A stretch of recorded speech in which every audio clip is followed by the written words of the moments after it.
주요 내용은 조금 전에 발표한 특별성명을 참고해 주시기 바랍니다. 대한민국에는 근현대사에 특별한 경험이 몇 가지가 있습니다. 대한민국 정부 수립된 이후에 이승만 정권의 독재 행태에 우리 국민들이 4.19 혁명으로 대응했습니다. 그리고 이승만 정권은 무너졌습니다. 그리고 아주 긴 박정희의 군사 독재 정권이 있었습니다만 그 후에 1980년 모두가 기억하시는 5.18 민주화 운동이 있었습니다. 실패했지만 잠시, 그러나 결국 1987년 민중항쟁으로 결국 우리 국민들의 주권 의지가 관철됐습니다. 그리고 2016년 다시 박근혜 정권이 우리 국민들이 든 촛불로 무너졌습니다.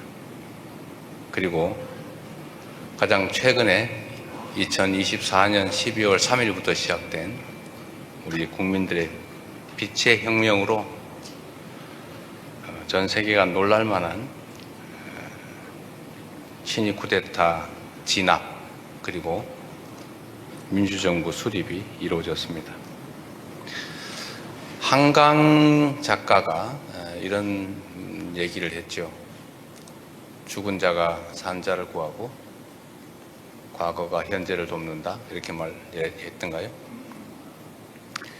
제가 작년 12월 3일 집에서 비상계엄 선포하는 장면을 보고 국회로 달려오면서 가장 먼저 떠올랐던 역사적 장면이 광주 민주화운동 당시에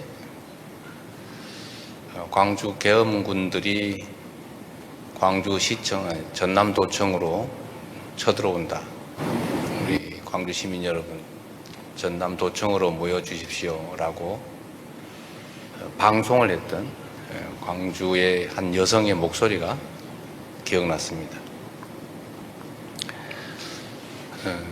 그래서 방송을 시작했죠. 똑같은 심정으로. 군사 쿠데타를 막을 수 있는 힘은 오로지 국민뿐이다. 국민들이 현장에서 함께 해줘야 이 쿠데타를 막을 수 있겠다는 생각으로 제가 현장으로 달려가면서 방송을 했습니다. 국회로 와달라. 그리고 실제로 국민들은 국회로 오셨습니다. 그리고 맨몸으로 결국 군인들의 총칼을 막아서 결국 쿠데타 진압에 단초를 제공했죠. 국회가 형식적 권한을 행사했습니다만 실질적 힘은 국민 속에서 나왔습니다. 그리고 마침내 군사 쿠데타는 진압되고 대통령은 구속되고 파면돼서 이제 새로운 진정한 국민 주권 정부가 탄생했습니다. 이 과정에서 언론의 역할 매우 감사하게 생각합니다. 그리고 각국 정부의 역할, 또 미국 정부의 역할도 크게 작용했다는 점 알고 있습니다. 세계 시민 여러분께도 감사드립니다. 대한민국이라고 하는 문화강국, 경제강국, 군사강국에서 친위 군사 쿠데타라는 매우 후진적 사태가 발생했을 때 참으로 많이 놀랐지만 또 함께 관심 갖고 지원해 준 덕분에 대한민국의 시민혁명이, 빛의 혁명이 성공할 수 있었습니다. 대한민국의 이 아름답고 또 평화로운 시민혁명이, 민주주의의 회복이 전 세계에 세계사적인 모범이 되기를 바랍니다.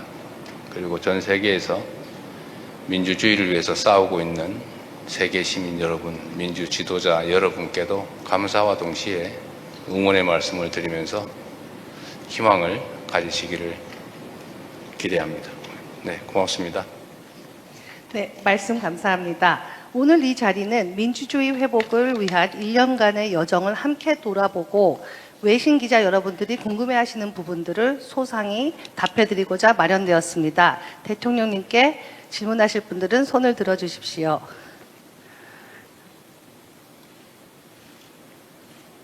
네, 저쪽에 계신 분, 뒷분부터 시작하겠습니다.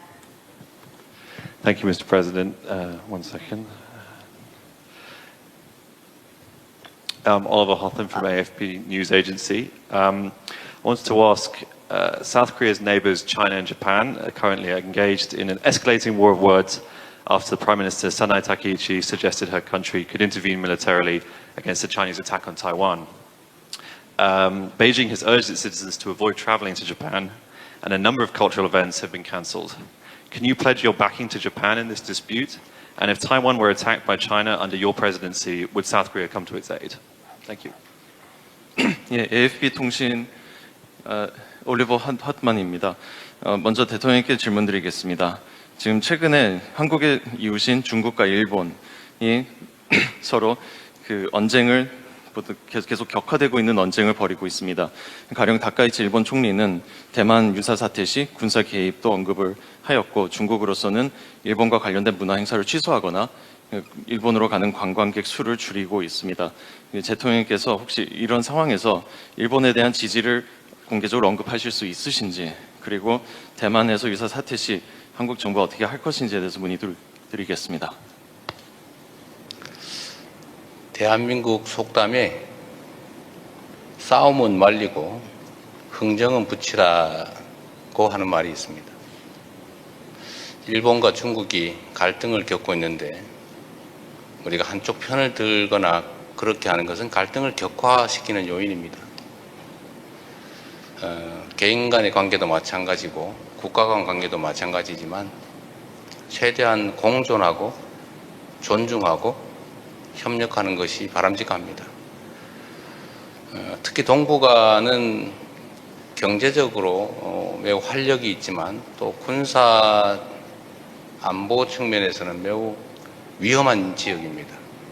이런 지역일수록 공통점을 찾아내기 위해서 노력하고 협력할 부분을 최대한 찾아내서 협력하는 게 바람직하겠다는 생각이 듭니다. 한쪽 편을 들기보다는 모두가 함께 공존할 수 있는 길이 무엇인지를 찾도록 하고, 또 가능한 영역이 있다면 우리로서도 갈등을 최소화하고 중재 조정할 수 있는 부분이 있다면 그 부분의 역할을 하는 게 더 바람직하겠다, 이렇게 생각합니다. 네, 다음 질문 받겠습니다.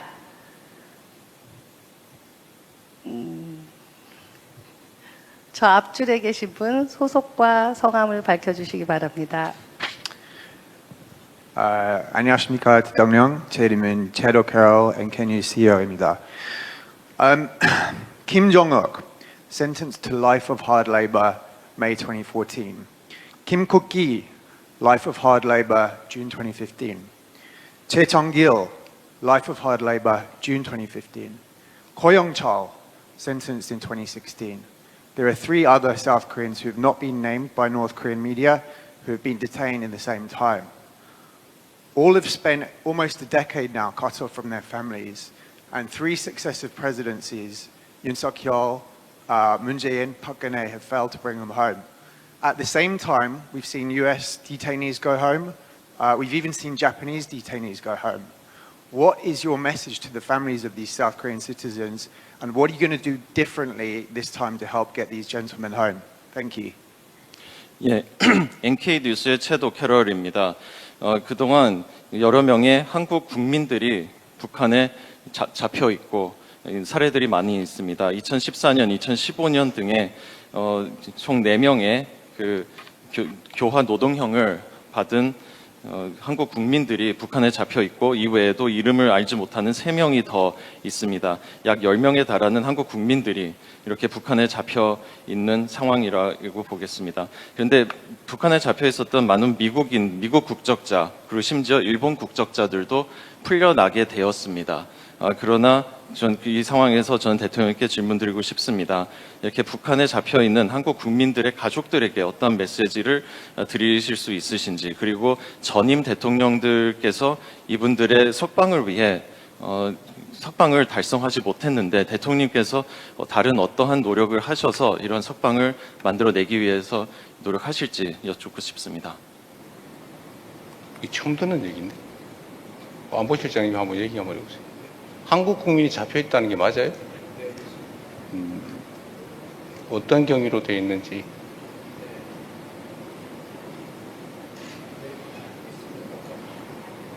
언제 어떤 경위로? 이제 그 들어가서 그냥 못 나오는 경우거나 아니면 우리가 알려지지 않은 무슨 다른 경위로 붙들려 있는 경우가 있습니다. 언제쯤? 시점은 제가 좀 파악을 해봐야 되겠습니다. 몇 년 전에 예. 시기를 언제 잡혀 있다는 건지 내가 아는 정보가 없어서. So, Choson Jungang Television, Tongshin, they all reported on this in 2014, 2015. 4 of them were accused of espionage on behalf of South Korea. 2 subsequently in 2016, 2017 were defectors who were allegedly captured in China and brought to North Korea. These cases have been very well documented in media, and like I said, your Foreign Ministry and Unification Ministry have issued statements. Under Yoon Suk-yeol administration, Moon Jae-in overlooked the issue. Park Geun-hye made a lot of statements. It's quite surprising you're not aware of this situation. It says a lot. I'm curious what you're going to do to help bring these people home. Thank you. 예, 조선중앙통신에서 이미 언론 보도가 여러 차례 나왔었습니다. 2014년 그리고 15년에 북한에 잡힌 4명은 스파이 혐의로 잡히게 되었고요. 2명은 2016년, 17년경에 탈북자 출신인데 중국에서 강제 북송이 된 것으로 언론에 보도가 되고 있습니다. 그동안 외교부, 대한민국의 외교부와 통일부는 이에 대해서 성명을 내기도 했었습니다. 특히 박근혜 정부, 윤석열 정부에서는 성명을 냈었는데 문재인 정부에서는 이런 성명이 없었던 것으로 알고 네, 있습니다. 알겠습니다. 대통령께서 이에 대해서 잘 모르시고 계신 것 같습니다만 어떠한 노력을 하실지 여쭙고 싶습니다. 아주 오래전에 벌어진 일이어서 제가 개별적 정보가 부족합니다. 상황을 좀 더 알아보고 판단하도록 하겠습니다. We will follow up with you with that question. So the next question, I think we will let the president pick for himself. 대통령님께서 다음 기자를 골라주십시오. 왜 이때까지 남성들만 주로 하시는 거예요? 네. 저기 뒤에 여성분.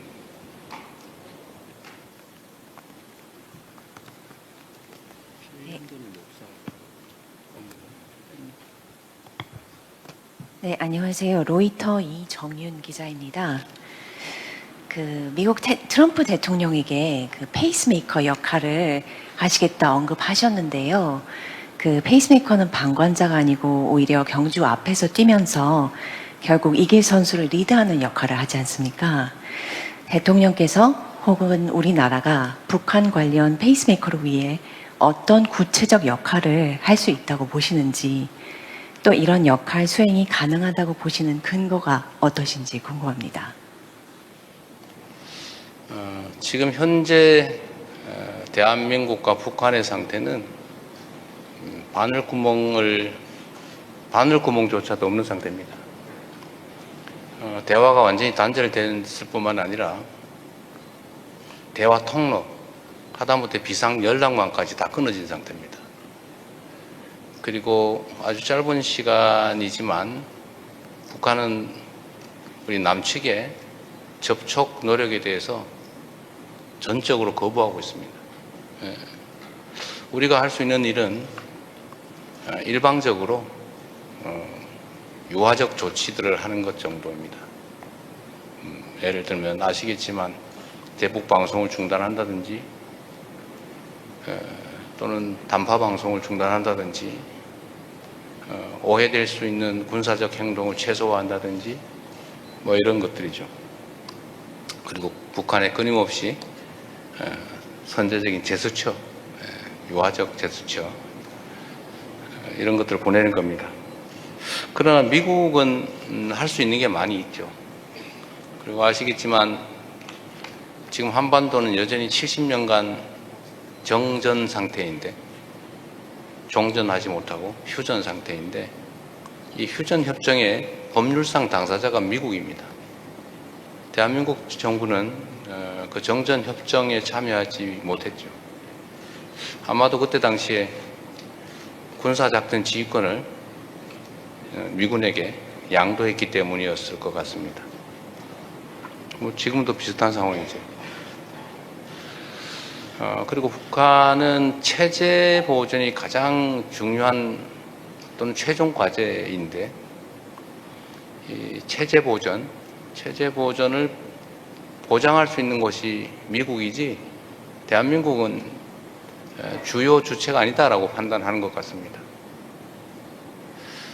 그러나 사실은 한반도 상황의 직접 당사자는 대한민국과 북측이죠. 안타깝지만. 그래서 아무것도 안 할 수는 없고, 또 트럼프 대통령의 이 평화에 대한 의지도 강하고, 또 현실적으로 할 수 있는 역할도 크기 때문에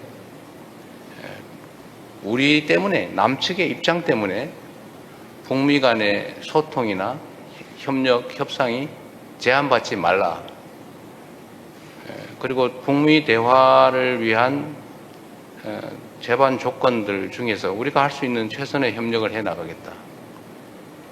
구체적으로 뭐냐라고 물으면 하다못해 판문점을 잘 관리해 주는 것도 역할이겠고, 또 우리가 이런 입장을 객관적으로 공개적으로 표명하는 것조차도 객관적인 조건을 조성하는 데는 도움이 되겠죠.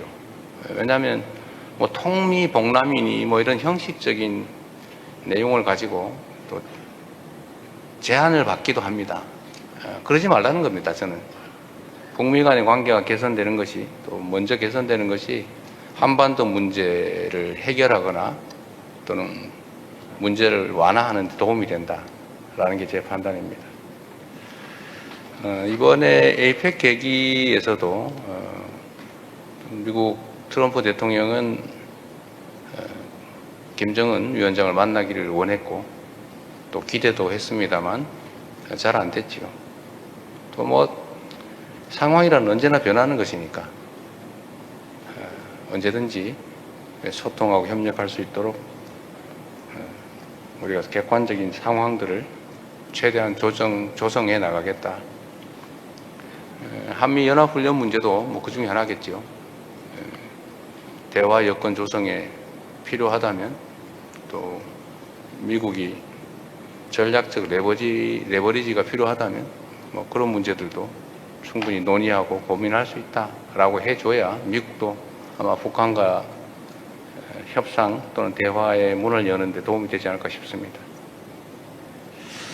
끊임없이 환경을 조성하는 조정자로서의 역할을 해나가고, 또 이게 근본적으로는 우리가 주체적으로 한반도 문제를 해결하는 길이라고 생각합니다. 현재로서는 바람직하지 않지만. 네. 그리고 이쪽에 우리 분홍색 옷 입으신 보라색. 네. 기회를 주셔서 감사합니다, 대통령님. 저는 미국 NBC 방송국의 김성희 기자고요. 벌써 트럼프 대통령 2번씩이나 만난 정말 어떻게 보면 짧은 시간에 만났던 기록을 세우셨는데요. 그 두 번의 만남을 통해서 대통령님과 트럼프 대통령이 어떤 부분이 잘 맞는다고 생각을 하셨는지, 하지만 또 반대로 어떤 부분은 진짜 조율이 필요하구나, 시각차 이렇게 클까 했던 부분이 뭔지, 그래서 그런 맥락 속에서 그 두 번의 만남을 통해서 내가 얻은 성과는, 제일 큰 성과는 이거다, 그렇지만 아쉬운 점은 이거다라고 보시는 게 뭔지 간략히 부탁드리겠습니다. 감사합니다. 네, 저는 트럼프 대통령과 대화할 때 상당히 흥미롭고 재밌다는 생각을 했습니다. 어쩌면 좀 동질감 같은 것도 느끼는 게 있었죠. 트럼프 대통령은 제가 보기에는 미국의 국익을 위해서 최선을 다하는 것으로 보였습니다. 저는 국가 지도자는 당연히 그래야 된다고 생각합니다. 물론 그 상대인 우리 입장에서는 괴롭고 힘들죠. 약간 거친 면도 있어서 쉽지는 않지만 또 그 역시도 미국의 국익을 최대화하기 위해서 할 수 있는 일이라고 생각합니다. 저 역시도 마찬가지죠. 우리 대한민국 국익을 최대화하기 위해서 애를 씁니다. 어쩌면 트럼프 대통령도 한미 통상 안보 협상에서 꽤 힘들었을 겁니다. 그러나 또 흔쾌히 그 결과에 대해서 존중하고 또 상대를 인정해주고 그런 점이 실용주의자로서의 면모가 뛰어나다라고 생각됩니다. 현실주의자이고 실용주의자이고 또 협상의 또 딜의 대가이기도 하고 또 한편으로 상대를 존중하기도 하는 것 같습니다. 김정관 장관에 대해서 터프한 협상가였다. 좀 무능한 사람이길 바랬는데 좀 힘들었다고 하셨던가? 뭐 그런 표현을 했죠. 아주 멋있었다고 생각합니다. 앞으로도 자주 대한민국과 미국 간의 여러 문제들에 대해서 직간접적으로 논의하게 될 텐데 언제나 말씀드리는 것처럼 합리적인 결론에 이를 수 있으리라고 믿습니다. 우리 하기 나름이다. 성과. 성과라고 하면 지금까지 우리가 하지 못했던 핵추진 잠수함, 핵추진 잠수함을 우리가 확보할 수 있게 되었다는 점 아닐까 싶습니다. 동북아시아의 전략적 중요성, 또 우리 입장에서도 가질 수 있는 전략적 유연성, 자율성 이런 측면에서 보면 매우 유용한 결과였다고 생각됩니다. 자, 다음 질문은 좀 지역을 옮겨가서 아시아권 언론들에게 좀 기회를 드리겠습니다. 저 두 번째 줄에 네. 소속과 성함을 좀 밝혀주십시오.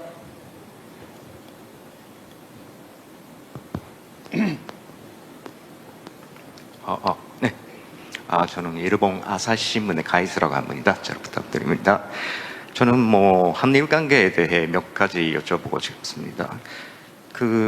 대통령님께서는 조만간 일본으로 방문하신다는 그런 일부 보도도 있었습니다만, 최근에 한일 급반 당국 간에 협력이 잘 되지 않는 경우도 있었습니다.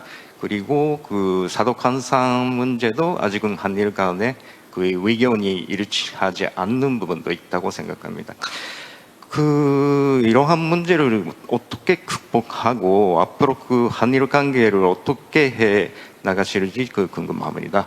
또 한 가지는 요즘 캄보디아 무대로 사기 사건이 있었는데 거기 한국 사람뿐만 아니라 일본 사람들도 많이 감염하고 있다고 합니다. 이런 문제를 해결하기 위해서 어떤 방안을 생각하고 계시는지, 그리고 한일 당국 간의 협력 같은 거 생각하고 계시는지 여쭤보고 싶습니다. 두 번째 질문을 잘 못 들어서 다시 한 번만. 캄보디아 얘기했나요? 캄보디아에서 사기 사건이 있고 한국 사람뿐만 아니라 일본 사람도 거기에 많이 감염하고 있는 그런 상황입니다. 그래서 한일 당국 간에서 이런 문제를 해결하기 위해서 뭔가 협력 같은 게 생각하고 계시는지 그거 여쭤보겠습니다. 알겠습니다. 첫 번째는 한일 관계에 관한 질문으로 보여집니다. 매우 복잡한데 말씀의 취지는 얼마 전에 아마도 급유 거부, 그다음에 군악대 파견 취소, 보류, 이런 것을 포함한 국방 당국 간의 갈등, 그다음 사도강산과 관련된 갈등, 이런 것들을 어떻게 해결할 거냐, 또 앞으로 한일 관계는 어떻게 할 거냐, 이런 질문 같습니다. 국가 간 관계는 매우 복잡하지요. 역시 뭐 개인과 비슷합니다. 우리가 사업하는 동업자 관계인데 이 사람이 내 돈 빌려가서 떼먹었어요. 떼먹었다고 해서 모든 관계를 단절할 수는 없죠. 떼먹은 건 떼먹은 문제대로 해결해 가면서 또 협력할 수 있는 것도 협력해야 되지 않겠습니까? 문제가 있다고 다 단절하면 아마 마지막에는 나 혼자 남아서 외로워질 것 같아요.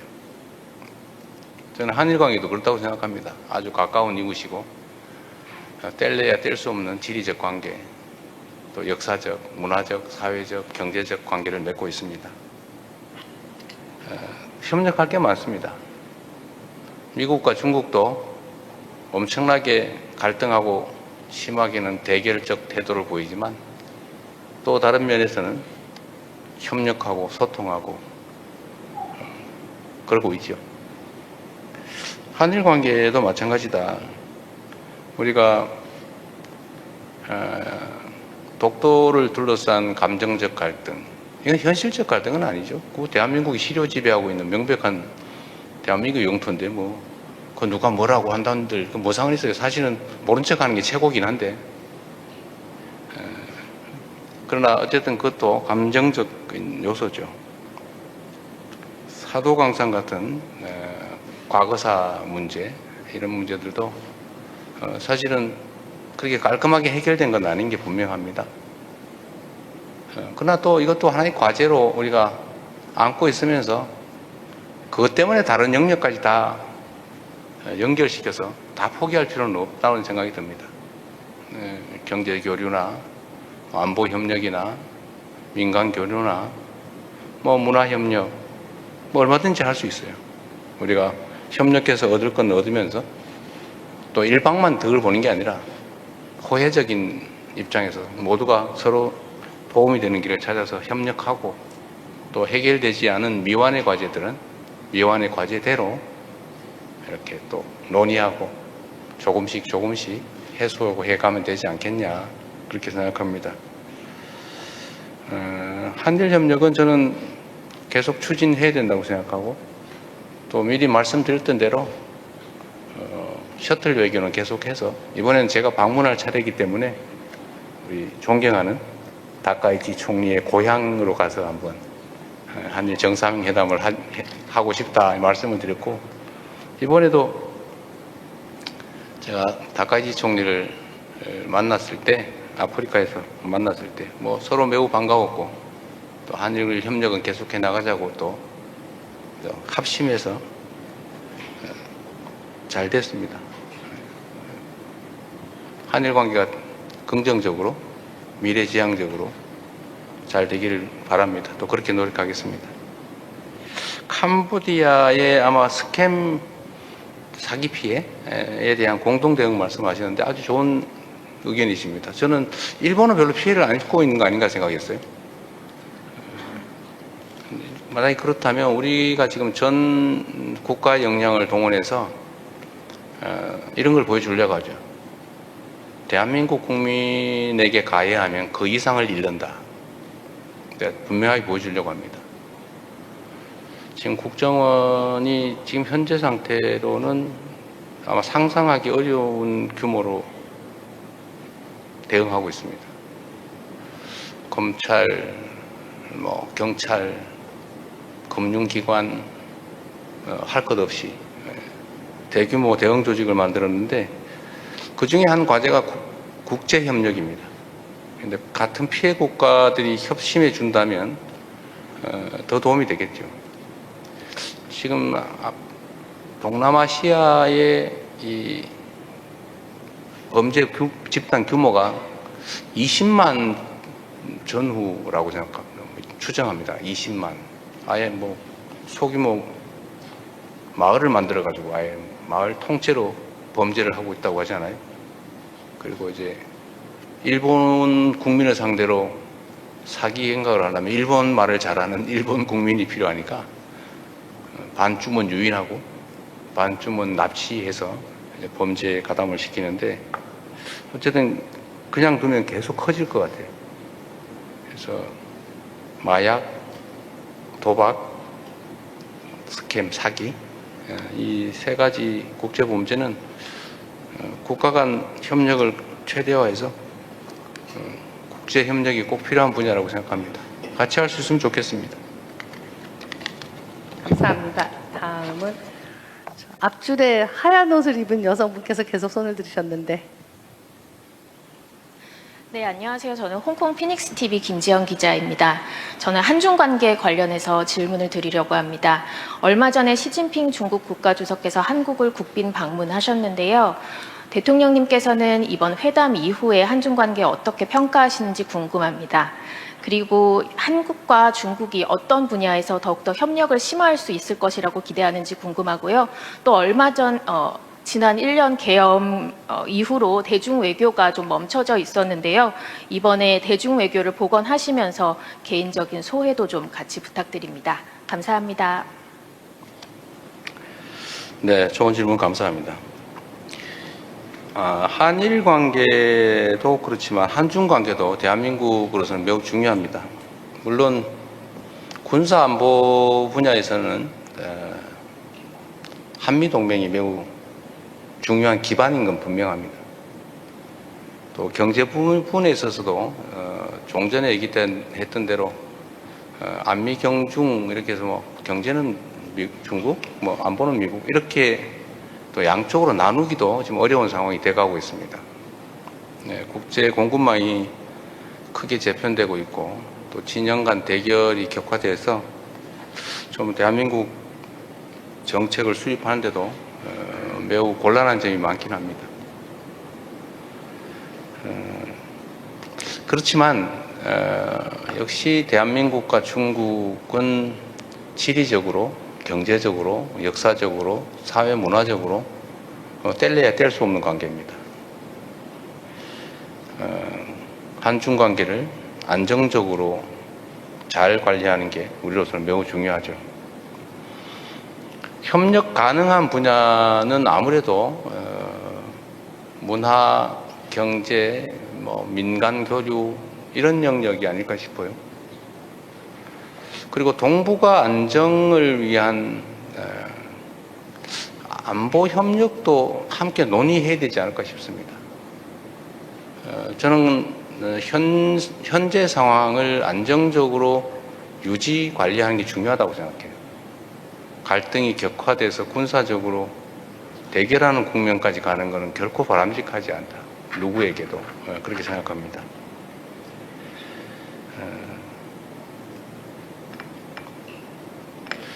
시진핑 주석과의 면담은 아주 흥미진진했어요. 의외로 농담도 잘하시더군요. 생각보다.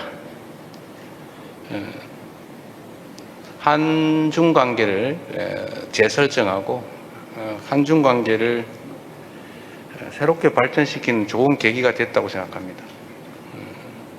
가능한 빠른 시간 내에 중국을 방문해서 정상회담을 광범위하게 또 충분한 시간을 가지고 여러 분야에 대해서 논의했으면 좋겠습니다. 아주 기대가 됩니다. 시기가 언제 될지는 모르겠어요. 제가 시 주석과 헤어지면서 가급적 빠른 시간 내에 올해 중으로 좀 방중했으면 좋겠다 말씀드렸더니 가능하면 그렇게 해보자고 했는데 아마 준비 상황이나 중국 상황이 그렇게 빠르기는 어려운 것 같습니다. 좀 시간이 걸릴 것 같은 생각이 듭니다. 이번 에이펙에서의 이제 한미 정상회담, 한중 정상회담은 매우 유용했다고 생각됩니다. 대한민국이 지금까지 매우 불안정하게 외교 관계를 유지했다면 매우 안정적으로 변화시켜서 미래지향적으로 외교 관계를 수립하고 진척시킬 수 있게 됐다고 평가합니다. 네. 다음 질문은 앞에 조주희 기자님. 저 ABC 뉴스 조주희입니다. 아까 그 성과 중에 핵 추진 잠수함을 말씀하셨는데요. 팔로우업 퀘스천을 좀 드리고 싶어요. 미국에서 워싱턴에서 아직 여전히 그 핵 추진 잠수함 관련 논의가 그 글로벌 비확산 규범을 약화시킬 수 있다는 그런 우려도 많이 제기되고 있습니다. 그래서 이번 지금 협상 과정에서 한국이 미국과 커뮤니케이션을 할 때 뭐 대한민국이 우라늄 농축이나 재처리 능력을 확보하려는 의도가 있다 없다 뭐 명확히 커뮤니케이션을 하고 계시는지 아니면 혹은 그 부분에 있어서 지금 어떻게 로드맵을 혹은 전략을 짜고 있는지 좀 궁금하고요. 그다음에 또 하나 여쭤보고 싶은 게 있어요. 오늘 뭐 그 토픽이 민주주의 관련해서니까 K 민주주의 그러시는데 우리가 그 대한민국이 뭐 팝, K-팝, K-뷰티, K-푸드, K자를 많이 잘 붙였어요. 네. 근데 이번에 또 K-민주주의라고 하시는데 이게 K-민주주의가 다른 민주주의랑 뭔가 좀 뭐 독특한 유니크한 무엇이 있어서 K-민주주의라고 명명을 하셨는지 궁금하고요.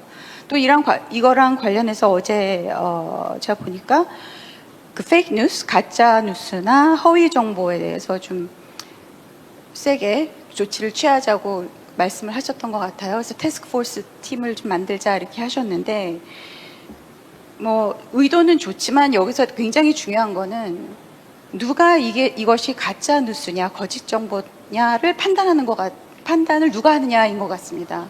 그래서 이 부분에 대해서 충분한 그 논의나 디스코스를 해보신 적이 있는지 아니면 그런 논의를 앞으로 할 것인지 그거에 대해서 좀 여쭤보고 싶습니다.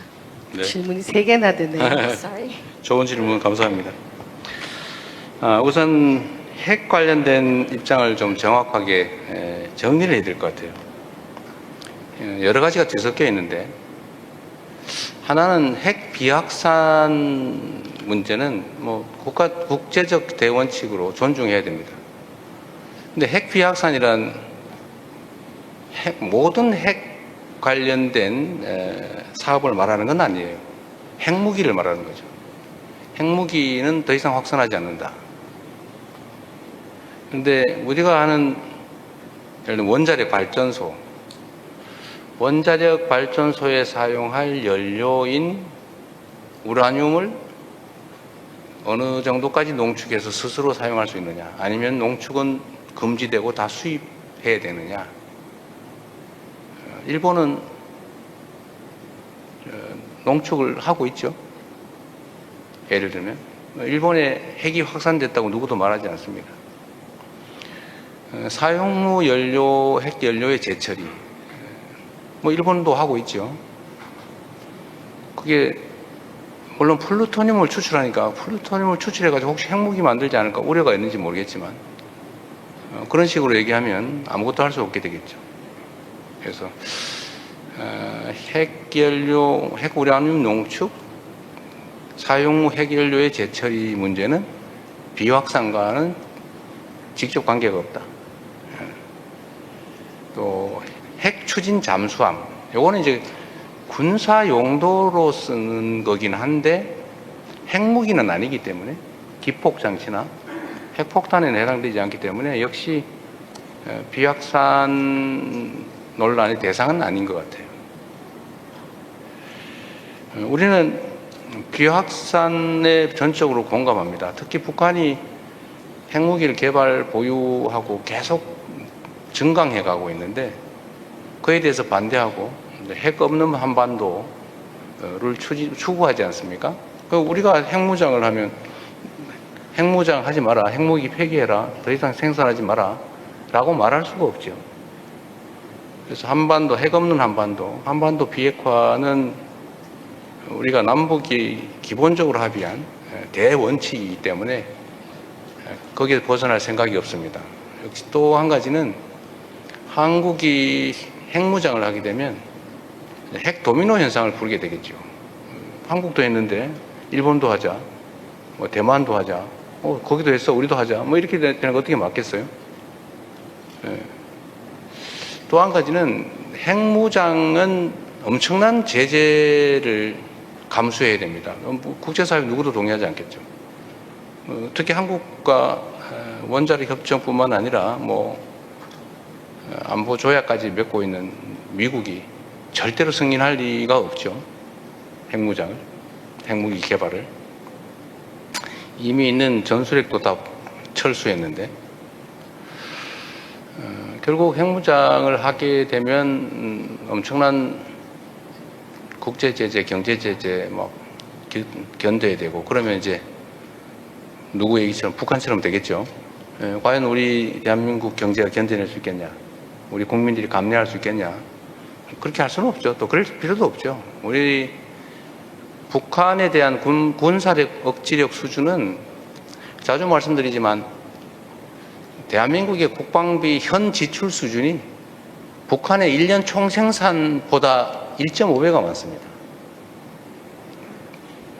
국방비 지출 규모가 북한의 연간 국민 총생산 GDP의 1.5배예요. 군사력 수준도 주한미군 전력을 빼고도 세계 5위로 평가받지 않습니까? 왜 비교가 안 되죠, 북한하고? 그러니까 지금 전 윤석열 정권에서 군사 도발을 해가지고 전쟁을 시작한 다음에 그걸 빌미로 비상계엄을 하려고 북한을 마구 자극을 했는데 북한이 반응이 없잖아요. 네? 무인기도 보내고 풍선도 보내고 방송도 하고 그 외에도 많이 했을 것 같아요. 지금 발각이 안 돼서 그렇지. 근데 그런데도 조용하고 오히려 북진을 저지하기 위해서 철로를 끊고 도로를 끊고 장벽을 쌓고 삼중 철조망을 설치하고 있어요. 넘어올까봐. 이게 한반도의 군사적 현실입니다.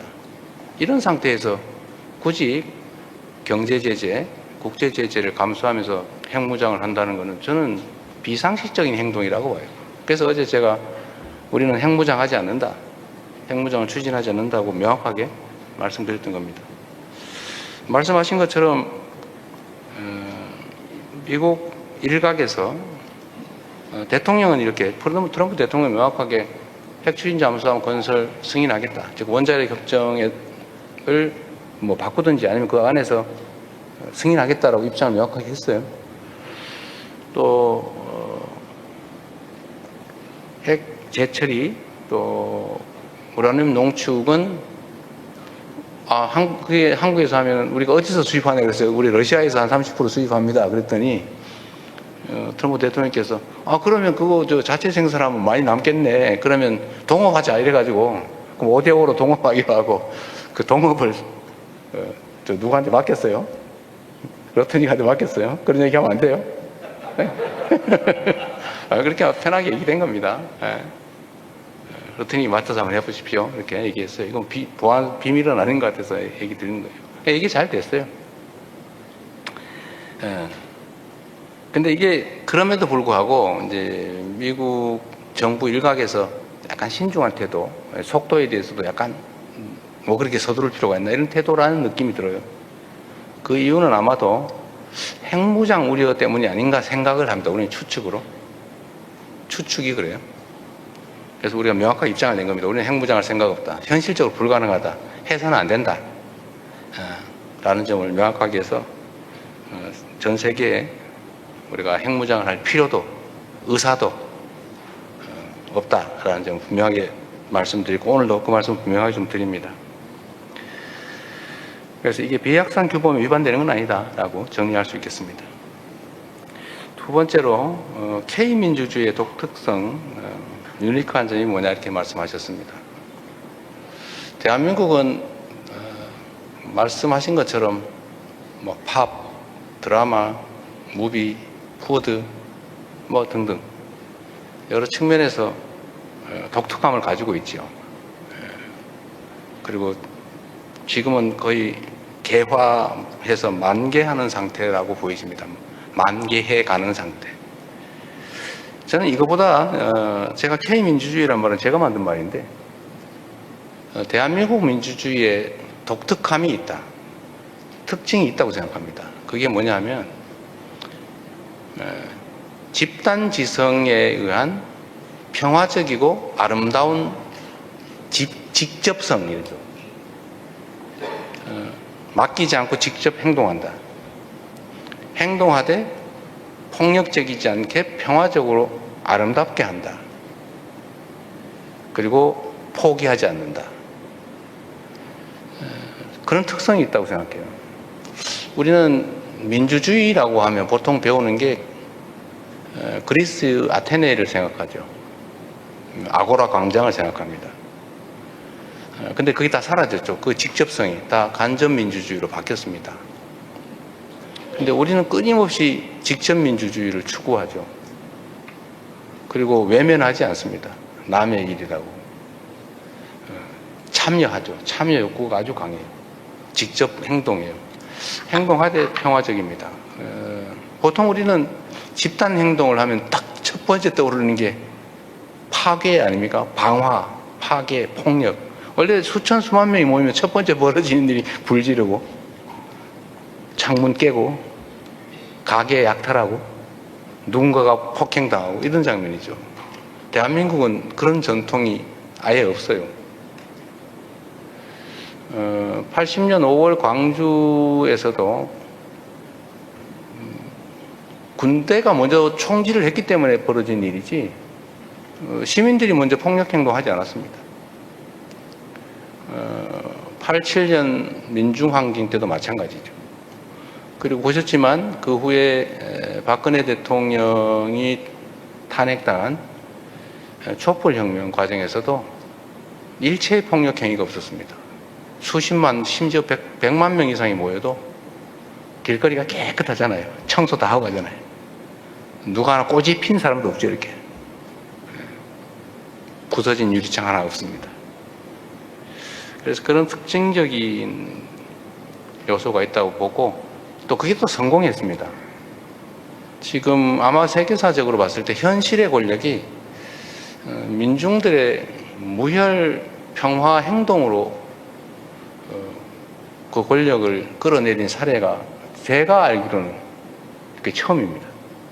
그리고 또 10년도 안 된 시기에 2번씩이나 반복적으로 벌어졌죠. 이걸 보고 아마 많은 분들이 놀랄 거예요. 저 나라에서만 가능한가? 근데 제가 아까 말씀드린 거죠. 세계 시민들께 이 말씀을 드리겠습니다. 민주주의를 향해서 끊임없이 투쟁하고 있는 많은 세계 시민 또 민주주의 지도자들께 대한민국을 봐라. 현실로 있지 않냐. 그리고 이 민주주의라고 하는 게 국가 사회 발전의 큰 원동력이에요. 많은 사람들에게 자발성을 자극하잖아요. 자신감을 유도하지 않습니까? 대한민국의 힘은 저는 민주주의에서 왔다고 봐요. 각각의 개성과 인격과 인권이 존중되는 사회, 사람을 귀히 여기는, 사람이 곧 하늘이다, 이런 사상, 사고 이런 것들이 저는 민주주의의 큰 원천이 됐다고 보고 그게 현실에서 발동되고 주권의식에 충만한 국민들이 비효율적이고 비민주적인 시스템을 결코 용납하지 않는 그런 것들이 국가 발전에, 경제 발전, 사회 발전, 문화 발전에 큰 힘이 됐다고 생각해요. 그게 저는 자랑스러워할 만한 대한민국 민주주의의 특성이다. 모범으로 삼을 만한, 아테네는 먼 이상 속에 있는 민주주의지만 대한민국 민주주의는 지금 당장 현실 속에 있는 현실적인 모범이다 라고 당당하게 말씀드릴 수 있습니다. 그래서 네. 제가 노벨 평화상은 대한민국 국민이 받아야 되지 않을까 그런 생각을 해봤다는 거고요. 민주주의와 관련해서 허위 정보에 대한 대응이 결국은 표현의 자유를 침해하고 일종의 독선으로 갈 수 있지 않냐. 누가 가짜임을 판단할 수 있느냐. 이 말씀을 하셨어요. 맞는 지적이십니다. 그러나 이런 건 있죠. 누구도 이견이 없는 상식을 가진 보통의 사람이라면 부인할 수 없는 명백한 허위들이 많습니다. 예를 들면 중국 정부가 작업을 해서 대한민국이 그 부정선거로 뭐 대통령이 뽑혔다. 뭐 이런 주장이 있잖아요. 부정선거를 냈으면 윤석열 대통령은 왜 당선됐습니까? 그 트럼프 대통령께서도 이번에 한국을 방문하고 귀국하고 난 다음에 그 홈페이지에 올린 글에서 써놨잖아요. 부정선거는 없다. 명백하죠. 그런 것들 또는 뭐 그 외에도 많습니다. 상식적으로 그냥 아무나 보통의 사람이 판단했을 때 명백한 허위. 근데 이게 선동의 소재로 사용되는 거. 이런 것들은 막아야죠. 우리가 가치 판단의 영역, 그러니까 팩트가 아니고 의견의 영역은 손대지 않는다. 뭐 욕을 하든 비방을 하든 상관없다. 팩트의 영역에서는 명백한 허위를 가지고 공격하는 것, 편을 만들어서 사회를 분열시키는 것. 이거는 제재해야 된다. 이건 표현의 자유 영역에서 벗어나는 거다. 이렇게 생각합니다. 그거는 민주주의를 보호하기 위해서 필요한 게 아니라 민주주의를 해치는 독약과도 같은 것이죠. 그런 건 제거해야 되는 겁니다. 그건 최근에 갑자기 벌어진 일이 아니라 과거에도 언제나 그랬죠. 명백한 허위 팩트는 형벌로 다스려 왔습니다. 민사상 엄청난 손해배상을 가하기도 했죠. 뭐 미국 같은 경우는 그렇게 했죠. 대부분의 나라는 명백한 허위일 경우에는 형사적 처벌을 해왔습니다, 이미. 지금은 방치되는 측면이 있어서 그에 대해서 엄정하게 좀 대응해야 되겠다는 말씀을 드린 거고, 이거는 결코 표현의 자유를 침해하거나 민주주의를 위협하는 것이 아니라 오히려 민주주의를 위해서 꼭 필요한 것이다. 이렇게 말씀드리겠습니다. 네, 다음 질문은 대통령님께서 선정해 주십시오. 나름의 공정성을 기하기 위해서 노력했나 봐요. 네. 우리 약간 흰머리 되신 두 번째 줄. 그 다음에 앞에 할게요. 미리 정해놓겠습니다. Jack Barton from Al Jazeera. The opinion polls show there is wide support for your policies since martial law, pragmatic centrist policies. And yet when I talk to people in the middle, everywhere I go, there seems to be a dissatisfaction with both parties that harkens back to something you mentioned at the very top of the talk, which is the special circumstances out of which South Korea's democracy arose, and that is the dictatorship period and the student demonstrations. And at heart of the grumbles that I hear from most people is that the PPP can't divorce itself from the legacy of the past, from the dictatorship years, but equally so the Democratic Party can't seem to move on from its student movement heart or the idea that it's an opposition party, and even when it wins a resounding electoral success, as the perception is, it spends more time going after the other major party than it does focusing on policy. So there is happiness out there that South Korea absolutely has moved on, it has proved resilience, but also a general dissatisfaction that the two major parties are still in this dynamic. And it seems like a dynamic that would lead to history repeating itself, perhaps not as dramatically as we saw a year ago. But is this something that South Korea should try to overcome? If it should, how could it overcome this? How could the two main parties move on and become something that all of the people can appreciate? 예, 알자지라의 필립 잭 바튼입니다. 최근 여론조사를 본다면 대통령님의 정책, 즉 중도적이고 실용주의적인 정책에 대한 지지가 매우 확고한 것 같습니다. 그러나 한국의 정치, 특히 두 개의 거대 당에 대한 불만은 계속 있는 것 같습니다. 보신다면 한국의 그 민주주의가 성장해온 특수한 환경을 보신다면 이거는 과거의 독재 정부 그리고 이에 맞선 학생운동, 민주화 운동으로 대변이 될 수 있겠습니다. 그러나 이는 현재 두 정당에 그대로 투영이 되고 있습니다. 국민의힘은 과거와 이별을 못하고 있다는 지적을 많이 받고 있고 동시에 민주당도 운동권 또는 야당의 기지를 버리지 못한다라는 그런 비난을 동시에 받고 있습니다. 이것은 민주당이 여당이 되었고 아주 거대한 승리를 달성했고 했음에도 불구하고 계속해서 야당을 공격하는 것이 정책 추진보다 더 우선순위에 있는 것처럼 보여진다라는 비판이 되겠습니다. 한국은 물론 그간은 민주주의의 회복력을 보여왔고 그동안 계속해서 민주주의가 성장해온 것을 말씀하신 대로 잘 달성을 해왔습니다만 이러한 정치판 그리고 정당에서의 이런 문화는 지속되고 있는 것 같습니다.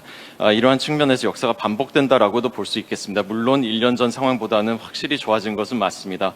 그러나 대통령님께서 이러한 이 정치 상황을 개선하기 위해서 어떤 노력을 해야 된다고 생각하시는지, 만약 그렇다면 어떻게 해야 된다고 생각하시는지, 전 국민이 모두 만족할 수 있는 그러한 정치를 만들기 위해서 어떻게 해야 되는지 여쭙고 싶습니다. 네, 매우 어려운 질문인데 고민을 많이 해야 될 주제 같습니다. 사실 정치 집단들, 특히 이제 정당들에 대한 국민들의 평가는 사실 호의적이기가 쉽지 않은 것 같아요. 국민들의 생각은 정말로 다양하죠. 근데 과연 그 국민들의 다양한, 특히 정치적 다양함이 두 개의 정당에 다 제대로 투영될 수 있느냐. 즉, 두 개의 거대 정당이 국민의 그 다양한 정치적 스펙트럼을 충분히 다 반영할 수 있느냐라는 점에 대해서는 근본적으로 불가능할 수밖에 없는 것 같아요. 결국은 어거지로 반쯤 나눠서 마음에 안 들지만 좀 그래도 괜찮으니까 이쪽도 그냥 지지하긴 하는데 영 아니야. 이게 훨씬 더 많은 것 같아요. 정말 나의 모든 정치적 의사를 잘 반영하는 훌륭한 정당이야. 정말 딱 마음에 들어. 이게 별로 없을 것 같아요. 그게 뭐 대부분의 나라의 정당이 비슷하지 않을까 싶은데, 물론 발전 정도에 따라서 이 정당들의 행태가 그 중에서도 그 불합리한 요소를 최대한 많이 제거하고 또 합리적 요소를 최대한 많이 키우면 그런 불만들은 많이 줄어들 수 있겠죠. 그런데 그게 또 상대적인 것이어서 쉽지 않은 측면이 있는 것 같습니다. 제가 지금 대통령의 직책을 수행하면서도 제일 중요하게 여기는 것이 국민 통합이고, 또 가능하면 존재를 인정하고 대화하고 타협하려고 합니다. 근데 가끔씩 대화를 해보면 시간 낭비다는 생각을 넘어서서 화가 날 때가 상당히 있어요. 그래도 또 해야 될 일이니까 열심히 하려고 노력합니다만 대화 자체가 안 될 때도 꽤 있는 것 같습니다. 근데 이게 그러면 상대 입장에서는 일부러 그러거나 모르고 그러느냐, 어떤 걸까? 어쩔 수 없는 측면이 또 있는 것 같아요. 그러니까 정치 발전 정도가 충분히 성숙하지 못한 것 아닐까? 노력해야 될 것 같습니다. 그러니까 말씀하신 것처럼 독재와 반독재, 비민주와 민주주의, 이게 대결하던 시대를 못 벗어난 거 아니냐. 대한민국이 충분히 민주적이지 못하고 좀 독재적이고 폭력적일 때는 소위 민주화 투쟁, 민주주의 투쟁이 중요했죠. 지금은 사회는 많이 발전했는데 여전히 그 관성에서 못 벗어난 거다, 민주당이. 다 벗어나지 못했다. 그 점도 일리는 있습니다. 그러나 또 노력하고, 저도 노력했고, 또 지금도 노력하고는 있는 것 같습니다. 근데 또 상대적이어서 힘들 것 같기도 하고요. 국민의힘이 그냥 그 상대인데, 제가 어제 예산안이 합의됐다는 소리를 듣고 깜짝 놀랐어요. 전혀 기대하지 않았거든요. 이것도 하나의 발전적 측면이겠다 하는 생각이 들었어요. 좀 신통하다 이런 생각이 들었습니다. 이런 게 또 하나씩 쌓이면 또 좋아지겠지요. 또 다른 한편들을 보면 저게 말이 되는 소리야. 우리 국민들이 상식적으로 도저히 납득할 수 없는 소리를 저렇게 공개적으로 왜 하지? 그게 당에 도움이 될까?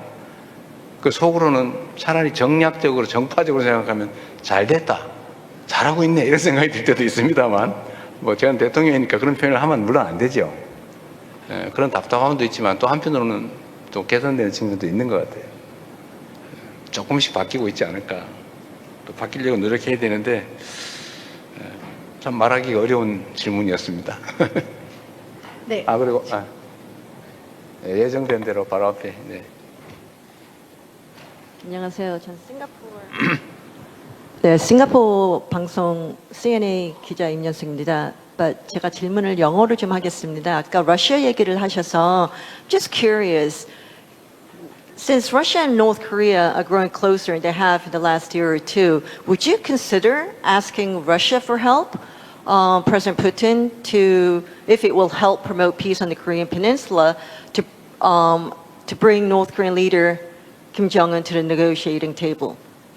And my original question was about the inheritance tax here in South Korea, because South Korea has one of the highest inheritance tax in the world, and many Koreans are moving overseas, and they're going to countries like Singapore. And Mr. President, you said that your administration would be reviewing the inheritance tax earlier, but we haven't seen much reports on this.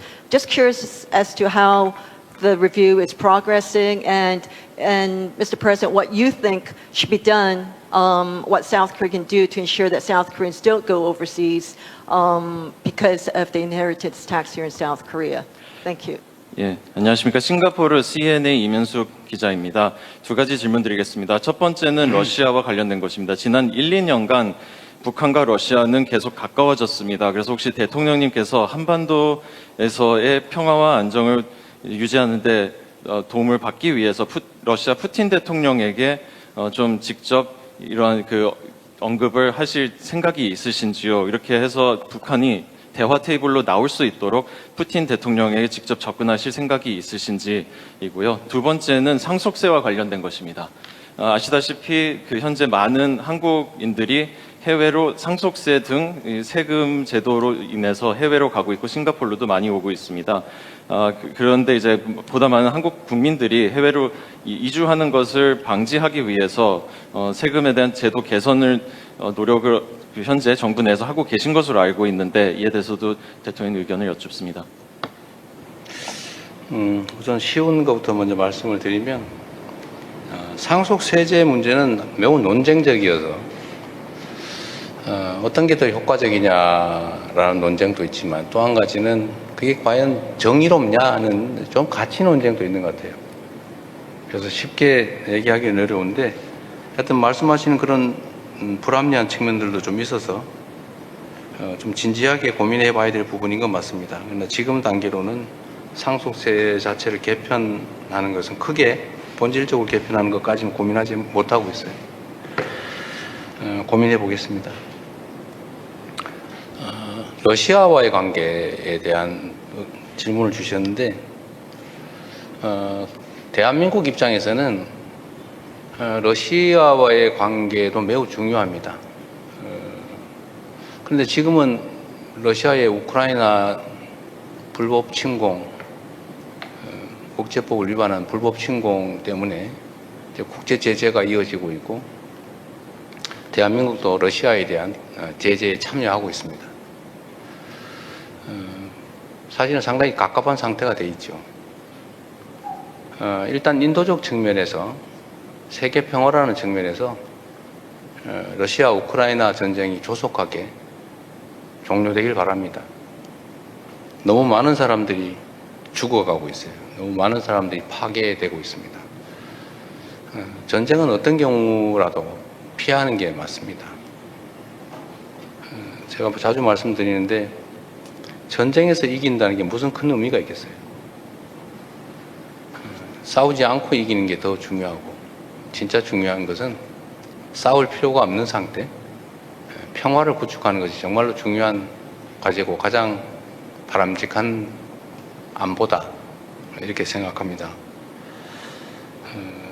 우크라이나도 그렇고 가자 지구도 그렇고 그 죄 없는 사람들이 폭탄에 총칼에 죽어가는 거 그것도 한둘도 아니고 그 무수한 사람이 죽어가는 거 결코 용납해서는 안 될 일이죠.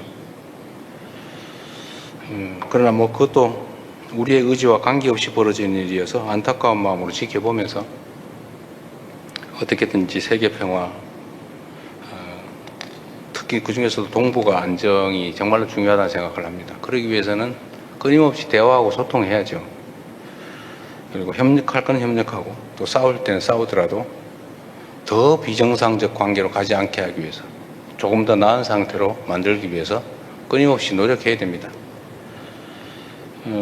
북러 관계가 우리 입장에서 매우 바람직하지 않은 상태로 진전되고 있는 건 사실이죠. 그렇다고 해서 포기할 수는 없습니다. 더 나빠지지 않게 하고 또 좀 더 나은 상황으로 개선될 수 있게 노력해야죠. 러시아와의 관계도 저희로서는 참 어렵긴 하지만 끊임없이 소통해 보려고 노력합니다. 그러나 지금 단계로서는 할 수 있는 게 매우 제한적이라는 점은 분명합니다. 의사도 있고 소통하고 또 필요하면 만날 의사도 있고 필요도 하지만 현재로서는 매우 어렵다. 그렇게 말씀드리겠습니다. 네, 벌써 시간이 1시간이 넘어갔습니다. 저희 이제부터는 한 마지막 질문을 받아야 될 것 같은데요. 지역상 이번에 기회를 못 받은 지역의 스페인어권의 기회를 드리겠습니다. 네. 감사합니다. 안녕하십니까, 이 대통령님. 아헨시아 AFP 발데스 루이통 기자입니다.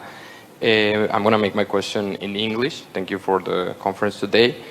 Recently, you commented in social media that the previous government brought the country to the brink of war amid allegations of covert leaflet operations to North Korea, which have been denounced by Pyongyang before the United Nations.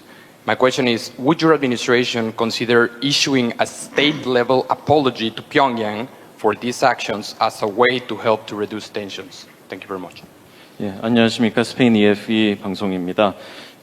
최근에 대통령님께서 SNS에서 전 정부가 대한민국을 전쟁 직전 상태까지 몰고 갔다라고 말씀을 하셨습니다. 그 이유 중 하나는 은밀한 전단지 작전을 북한에서 수행을 했다는 것입니다. 이는 또한 유엔에서 비방을 받기도 한 사안입니다.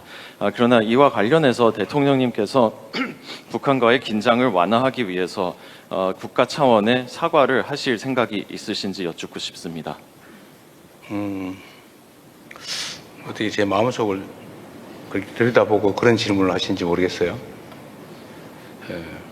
근데 차마 말을 못하고 있습니다.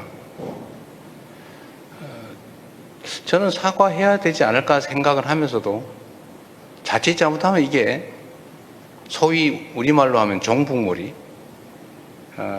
정치적 이념 대결의 소재가 되지 않을까 그런 걱정이 돼서 차마 말을 못하고 있습니다. 근데 물어보니까 다행스럽다 싶기도 하면서 속을 들켰나 싶은 생각도 들어요.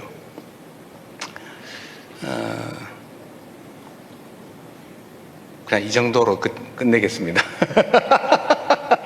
그리고 내가 사심 질문 하나 받게.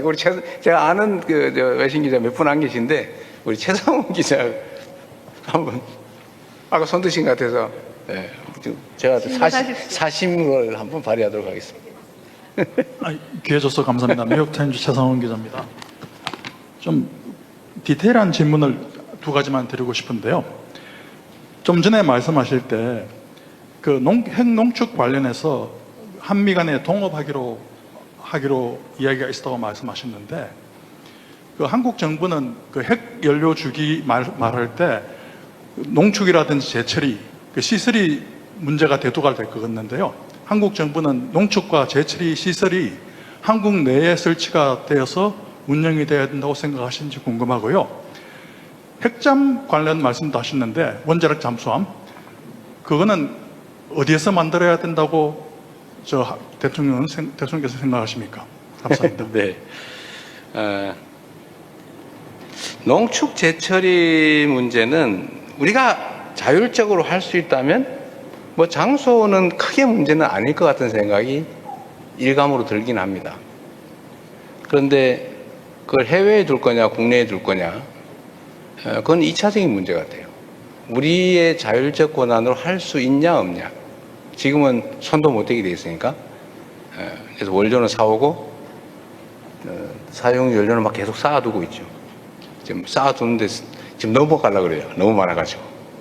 그래서 이거 재처리를 하긴 해야 되는데 어디서 할 거냐 문제는 부차적인 문제인 것 같은데 가급적이면 뭐 국내에서 하는 게 바람직할 테고 뭐 국외에서 그걸 받아주겠습니까? 그건 뭐 크게 중요한 것 같지는 않다.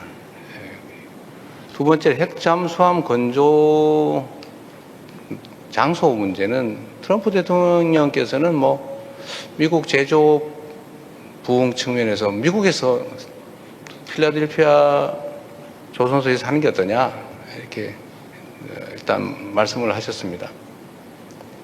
근데 이건 이제 계속 협의를 해봐야 되는데 우리가 가진 관점으로는 거기서 생산하는 게 현실적으로 매우 어렵습니다.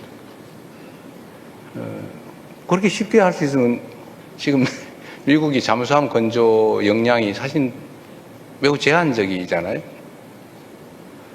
지금 아마 속도가 느려서 문제일 거예요. 국외에서 생산할 수도 없고 국내에서 생산해야 되는데 건조 역량에 아마 한계가 있는 것 같아요. 그래서 하고 싶은 것만 이해하지만 현실적으로 어떨까? 과연 가능할까? 이 측면을 좀 따져봐야 될 것 같고, 뭐 우리 입장에서야 세계 최고의 조선 효율성을 가지고 있는 국내에서 하는 게 가장 생산비도 싸고 생산 기간도 짧고 또 경제적 측면에서도 또는 군사 안보적 측면에서도 바람직하겠죠. 우리가 요구한 거는 만들어 달라, 기술을 달라 아닙니다. 그냥 우리가 만들 테니까, 우리 기술로 만들 테니까 금지되어 있는 연료 공급만 하게 해달라. 연료만 공급해라. 미국에서 공급만, 즉 승인만, 허용만 해라. 우리가 만들겠다. 우리 기술로. 이런 취지였죠. 만들어 달라. 기술 이전해 달라가 전혀 아니었습니다. 이것도 많은 논쟁을 거쳐야 될 것 같긴 합니다. 네. 이제 그만해야 될 것 같은데? 네. 이제 좀 한 분만 더 할까요? 마지막으로 한 명만 갈까요? 네. 그러면 사심으로 하세요. 사심으로. 사심은 아니고요. 서울 외신기자클럽을 대표해서 그러면 부회장으로 있는 중국 일민일보의 강영빈 기자님께서 질문 한번 그러네. 해주시죠. 네. 중국 안 했군요. 네. 안녕하십니까. 네. 중국 인민망의 가영빈 기자입니다.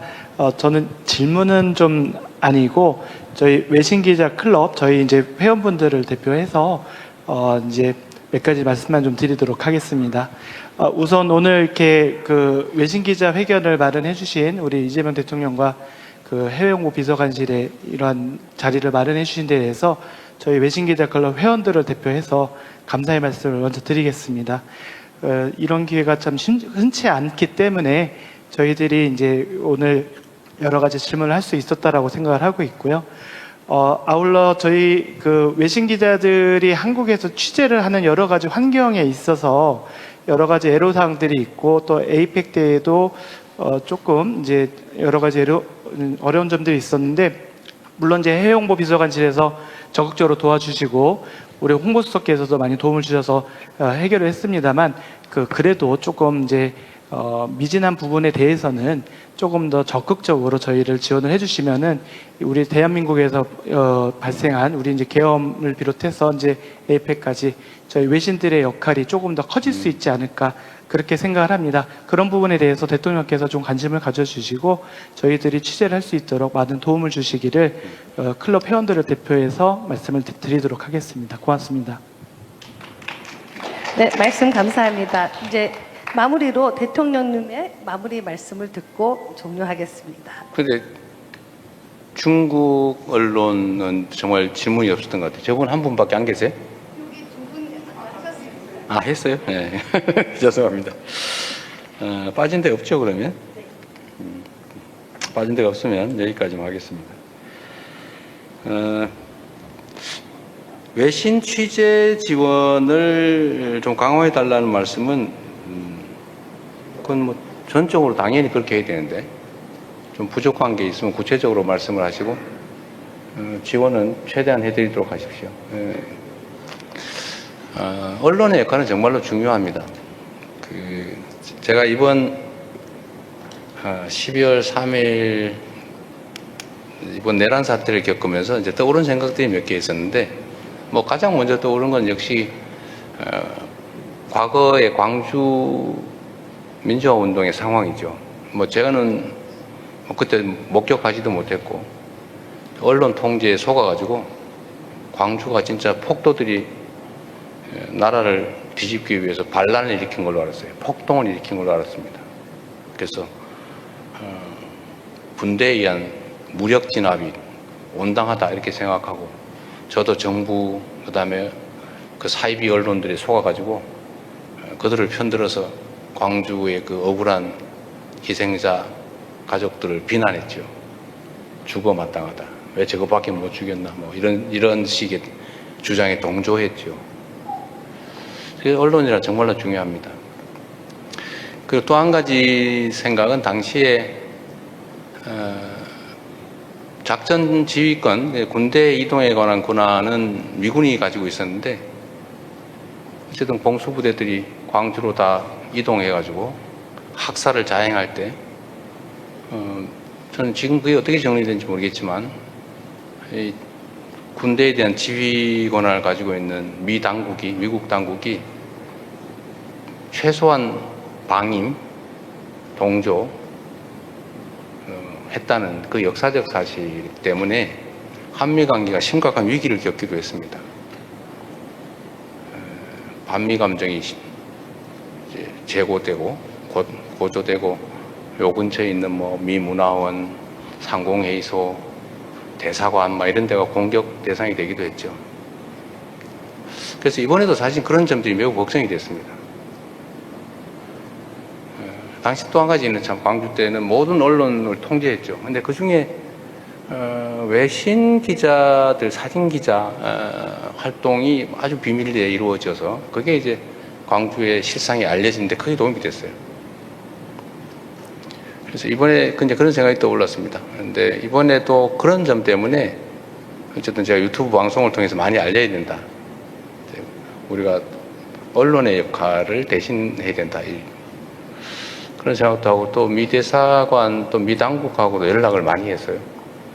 과거의 그 경험 때문에 한미 동맹, 한미 관계 매우 중요한데 여기서 혹시 삐끗해가지고 군사 반란 세력들, 쿠데타 세력을 혹시라도 옹호를 하거나 아니면 방임하거나 이런 모양이 되면 치명적 상황이 발생할 수 있다 해서 우리 위성락 그때 당시에 우리 외교 참모 활동하시던 분들 통해서 많이 연락을 했는데 어쨌든 많은 것들이 잘 해결됐습니다. 아주 빠르게 미국 당국의 객관적 입장 표명이 있었고 또 언론들의 아주 적극적인 활동 때문에 우리 국민들이 용기를 가지고 주권자로서 직접 행동, 참여 행동이 가능했습니다. 그리고 새로운 역사를 만들었죠. 아직은 미약하지만 대한민국의 지난 1년간의 이 빛의 혁명 과정, 민주주의 혁명 과정은 역사적으로 연구되고 아마 모범으로 남을 거라고 확신합니다. 언론의 역할도 역시 중요하죠. 세계 시민들에게 이 모범적인 민주주의의 현장, 직접 민주주의, K 민주주의의 이 실상을 여러분께서 잘 전해주시기 바랍니다. 긴 시간 고생하셨습니다. 감사합니다. 네, 이상으로 새롭게 전 민주주의의 그 1년 외신 기자회견을 마치겠습니다. 감사합니다. 네, 말씀.